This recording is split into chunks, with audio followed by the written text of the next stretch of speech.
When I took the stand I did on legalizing and controlling marijuana, for example, that was very much based on the evidence that our current approach isn't working, that our young people are finding it too easy to access marijuana than they should and than they do anywhere else around the world.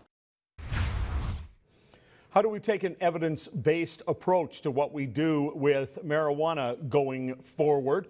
Don't know if we have enough evidence out of the United States yet where they have legalized in some areas, but certainly not widely across the country.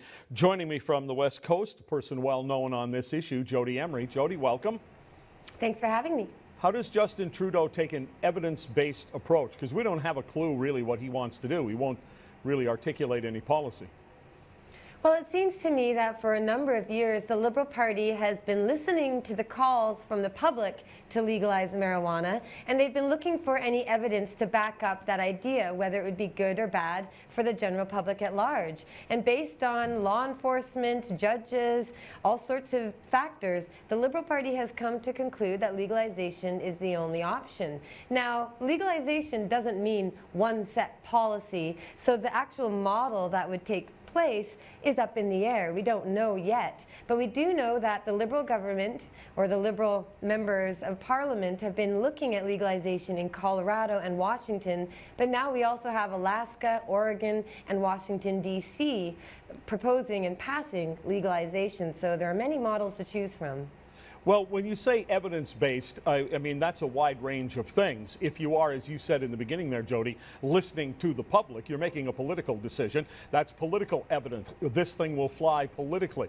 If you start to get into other areas of evidence, I suppose if you really want to, you can take it in whichever direction you choose to have it go.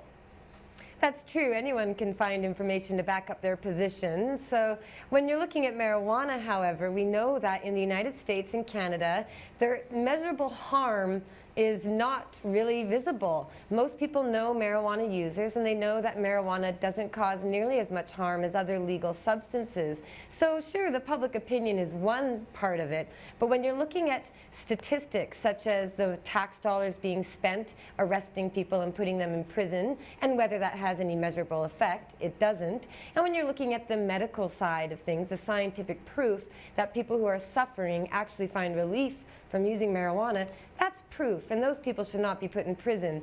But when we're talking about science, as you said, anybody can find the stats to back up their position. But with marijuana, I think it's pretty clear at this point. The smoke has cleared, the science is there. Most of the prohibition policies are just based on ideology at this point, not on any measurable benefit to society. The other question is whether or not it's a winner politically. Again, I don't think it is. I don't necessarily think it's a loser politically. I just don't think it's the thing that, upon which most people, maybe other you and your husband and a few others, are going to base their vote.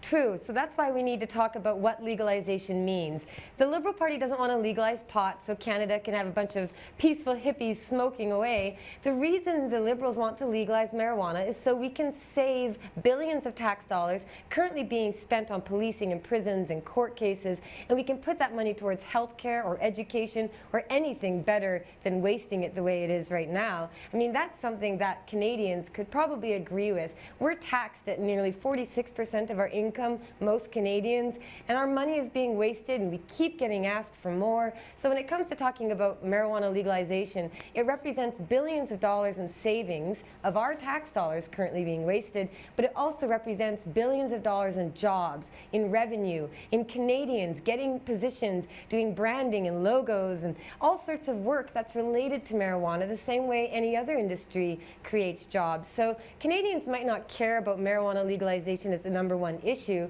but when they find out that legalization represents plenty of tax dollars given back to the people and plenty of tax dollars and jobs, that's something they want and they can agree with. It just needs to be presented that way so they understand.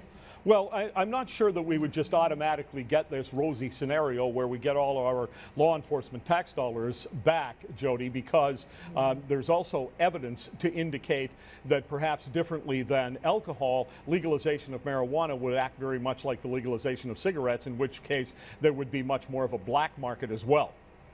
There could be a black market, but there are black markets even in junk food in some high schools where the students aren't allowed to buy it. Supply and demand free market, that stuff exists. What we need to create the best rosy scenario is to start producing and providing marijuana by citizens for citizens. In Washington State, for example, and Colorado, law enforcement has saved a lot of money that they would have spent on pot enforcement, and they're redirecting it into proper crime, investigating missing people and murders. That's where police and law enforcement dollars and resources should be sent. So Okay, I think before I most run out people of would time, agree. I'm sorry, before I run out of time, are you running for office, and will Trudeau let you run for the Liberals? I'm seeking the Liberal Party nominee position for Vancouver East, and I sure hope I do get the chance to win it. I'm out there signing up members and getting the votes, I hope, but it'd be an honor. Otherwise, I'm still campaigning in the election. I'm a political animal of sorts, and I love doing it. All right, thanks for your time. Thank you.